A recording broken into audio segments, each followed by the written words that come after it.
It's kind of depressing.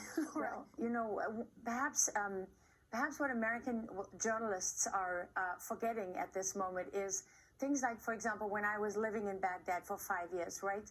One of the Revolutionary Guard's proxy forces, one of the Iranian militias in Iraq, their task was to hunt down every Iraqi pilot that flew missions in the Iran-Iraq war. And that commander, who was trained in Iran, who was loyal to Iran, who was run by Qasem Soleimani, he killed, according to the U.S. Embassy, 2,500 Sunnis. And his preferred method of killing them was to drill holes in their heads while they were alive. We would go into mosques where there, Shiite mosques where there would be meat hooks on the wall that the Iranian militias used to hang people there. And, you know, I remember interviewing a young Iraqi boy whose father was taken in the night by an Iranian militia, and Iranian-backed militia. And I never forget him holding my hand and saying that when they took his father from his bed, he had no shoes. And he ran and got his father's shoes, and he ran after him. And the Iranian militia who were leading his father out said he won't need shoes where he's going. And the body of their father and a number of other Iraqis, like so many, you know, turned up in a dumpster the next day. I lost count of the number of bodies that.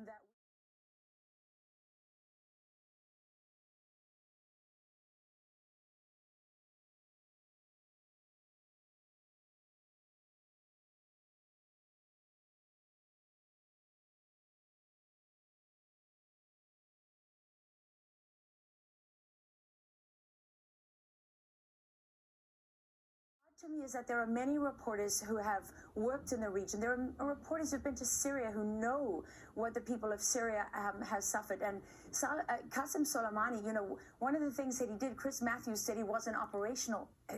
What is that based on? Based on what? Because Qasem Soleimani liked to put out pictures of himself. The Iranians released pictures of him on the battlefield in Syria, on the battlefield in Yemen, on the battlefield in Iraq. You know, this was part of it. There wasn't an Iraqi or a person in the Middle East that didn't know the name of Qasem Soleimani.